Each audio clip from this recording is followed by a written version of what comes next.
Okay, so today we're going to start on negotiations. And this is our sourcing cycle again. And we've done all of this. Now we're down to negotiation and selection.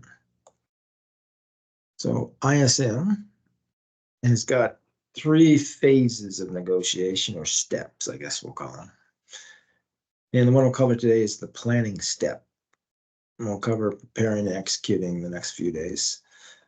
So in planning, we're going to work with the stakeholders, determine the relationship with the suppliers, category strategy, consideration, financial issues, and risk tolerance.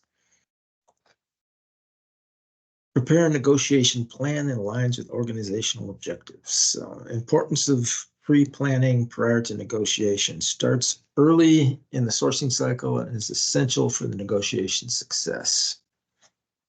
Stakeholders work to determine what the customer requirements are for the negotiation.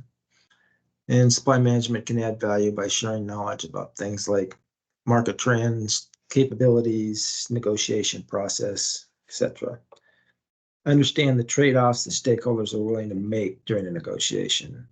So things like the ability to increase capacity to meet growth might be more important than the purchase price. Supplier relationships, understand the relationships your organization has with each of the suppliers under consideration. And things like, what is the spend with the supplier? What does the supplier want out of future business with your organization? And all suppliers always want something more than just money. They all want money, but they want other things too. So those things you might be able to trade. Negotiation philosophies, or what we would call strategies. ISM calls them philosophies. There's 3. There's win-win, win-lose, and lose-lose.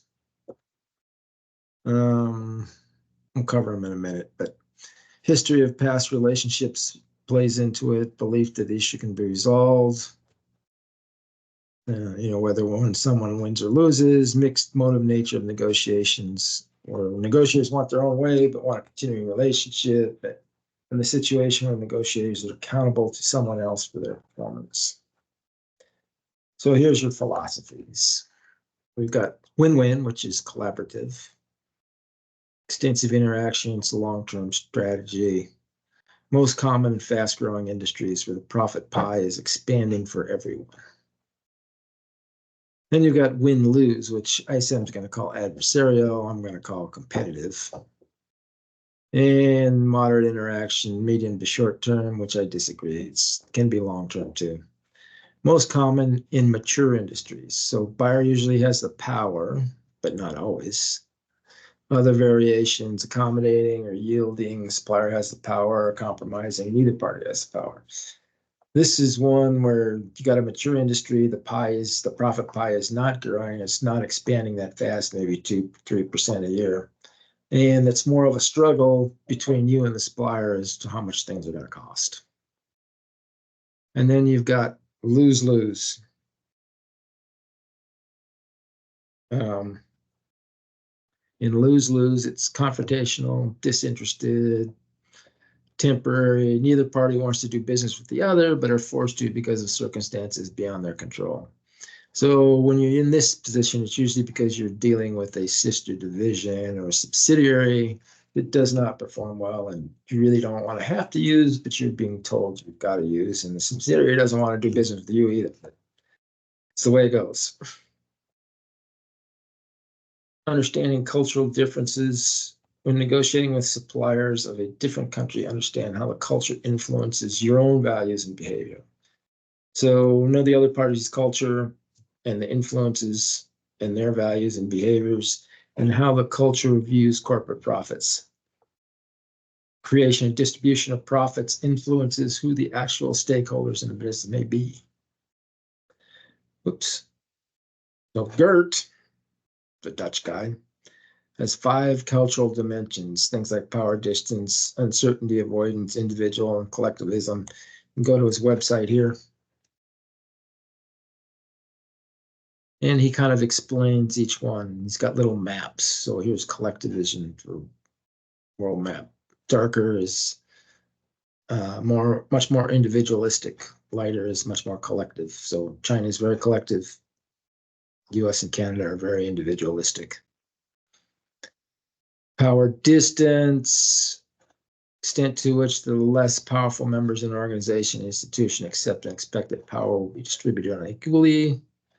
Obviously, Russia, they just expect that. And masculinity, extent to which society uses use of force is endorsed socially. Very masculine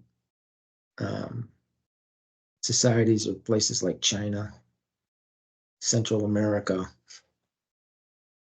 and interesting, some Eastern Europe countries. Certainty avoidance and long-term orientation. Obviously, we're very short-term oriented in North America. And indulgence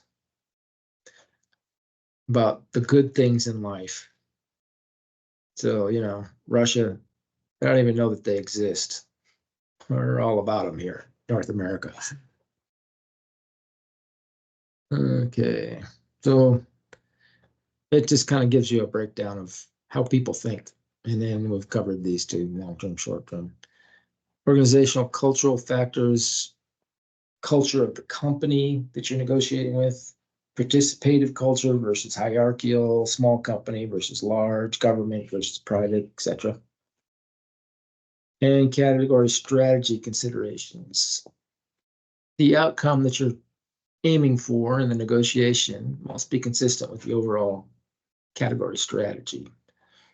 How important is the category to the organization? What's the spend? What are the current supply market dynamics? How they may change in the future? Who has power in the industry, buyers or sellers, etc.? Are there opportunities for the supplier to buy other products? These are some of the things that they want other than money. And how many suppliers should be used in the category? This should come from your category management plan or category management strategy. What type of supplier relationships should be used, also from the category management strategy, and how the suppliers perform, how has the supplier's performance been? Are they ship on time? Are they always asking for more money? How's their quality? Financial concerns. Determine what the supplier's financial challenges may be. So payment terms define the discount rate for early payment of invoices and the amount of time the buying organization may take before paying. So a supplier, if they're small especially, may be willing to make concessions in other areas in return for earlier payment. So instead of net 30, net 20. Supply management professionals need to understand the buying organization's cash flow and understand the range of terms. So if you're in a big Fortune 500 company, you get plenty of cash more than likely, and you're not as sensitive to it. If you're in a small company that's always cash poor and needs to get receipts from accounts receivable in order to pay bills, you're going to be very sensitive to terms, and you're going to want to push terms out to like net 90 for your supply base if possible. So discounts. So 2% net 10. If the payment is received by the supplier within 10 days of the invoice, the buying organization may reduce the price of the invoice by 2%. And then you can use third-party financing sometimes. Usually you don't want to get too involved with that. And the buying organization goes from net 30 to net 60 in terms, but has to guarantee loans from the supplier from the bank. So maybe if you're dealing with a small supplier, you can do something like this. Here's a payment terms calculator. And what this will do is you put the invoice amount here, number of days, which is average from here, per month, deposit rate, and this will tell you over that period you'll earn $16, $17 a month. And now you do 2% net 10, and that comes out to an actual 36% discount rate. And opportunity cost is $11. You get to take $200 off the invoice if you pay early. So net benefit would be $188.65. You can look at that on your own time. It's kind of an interesting little tool. Risk tolerance. So identify the potential sources of supply chain risk with the purchase. Supply chain disruption, events like natural disaster, bankruptcy, labor strikes, border crossing delays, quality problems, etc., and other types of risk. So price volatility, especially if it's a raw material, reputational risk from safety issues, legal risks, environmental risks, loss of intellectual property, physical and data security, all risks you got to consider. Suppliers should be investigated to understand their exposure to risks and their capabilities to mitigate those. So look at things from the supplier location, finances, regulatory compliance. And the buying organization also needs to understand the supplier, how the supplier manages risk in their supply chain. So how is the supplier dealing with suppliers that would be tier 2 or tier 3 to the buying organization? How are they dealing with their suppliers? Does the tier 1 supplier identify these risks and approve mitigation plans? Is the tier 1 even looking at the tier 2 and tier 3 suppliers? And we'll cover this more in 3E2. And supply chain management professionals should understand the level of risk that is acceptable by their top management and other internal stakeholders in the organization. All right, so John Schaefer is a category manager for Acme. He's in a planning session with Acme Marketing Group for an upcoming negotiation with Acme's major advertiser. What type of ideas should John be able to bring to the table for this planning session? Well, you can usually eliminate two of these answers. So pricing information, negotiation process, those would be things you could bring. Supplier capabilities and a category strategy, yes.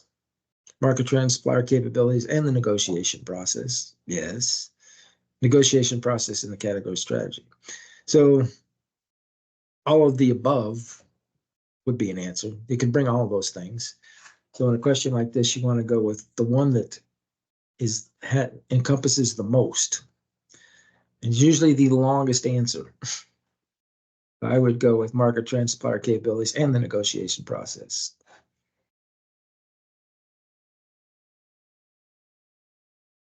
And number one is Charlie. Kind of all of the above. Number two, Jojo Reed is a commodity manager working on a negotiation plan for Acme Corp.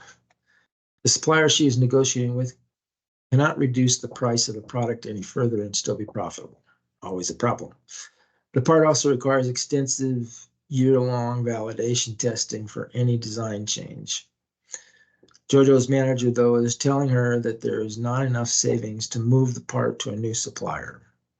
What else could Jojo do to increase the savings to Acme for moving the part to a new supplier? So have Acme co-sign on the working capital bank loan so the supplier can get a better cost loan. It's an option. Have Acme Engineering redesign the product so it costs less to make. It's another option.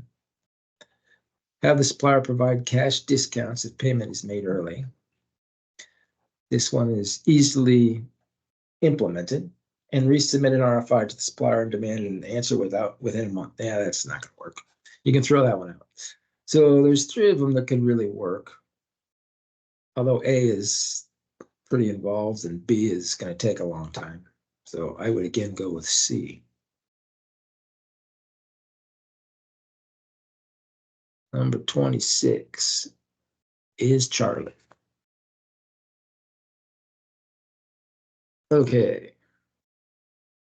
I think there's 5 questions out there. Go ahead and do them and raise your hand when you get done, and we'll go over answers. 1C1.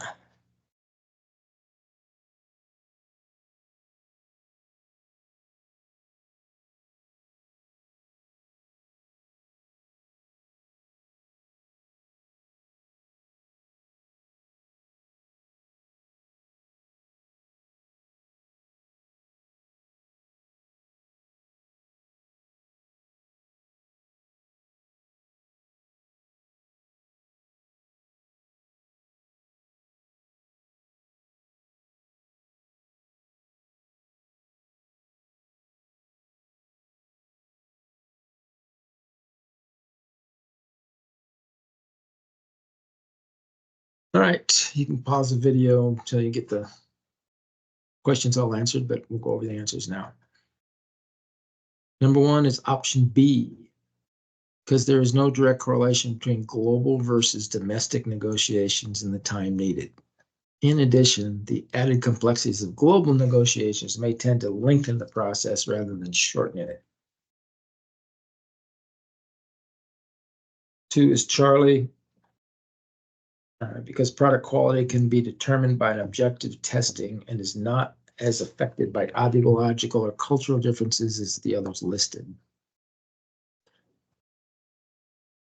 Three is also Charlie, because the category management plan uses the Kralik matrix to determine the type of supplier relationship the category should have and how many suppliers should be used.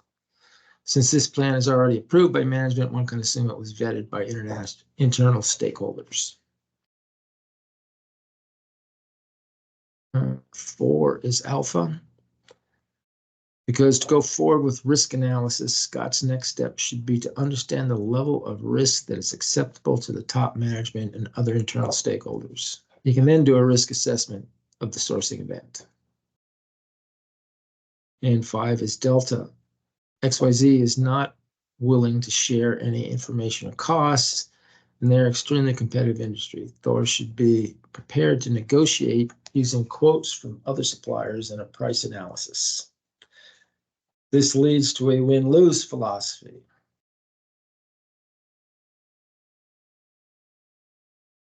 And barring any questions, that's what I got for you today.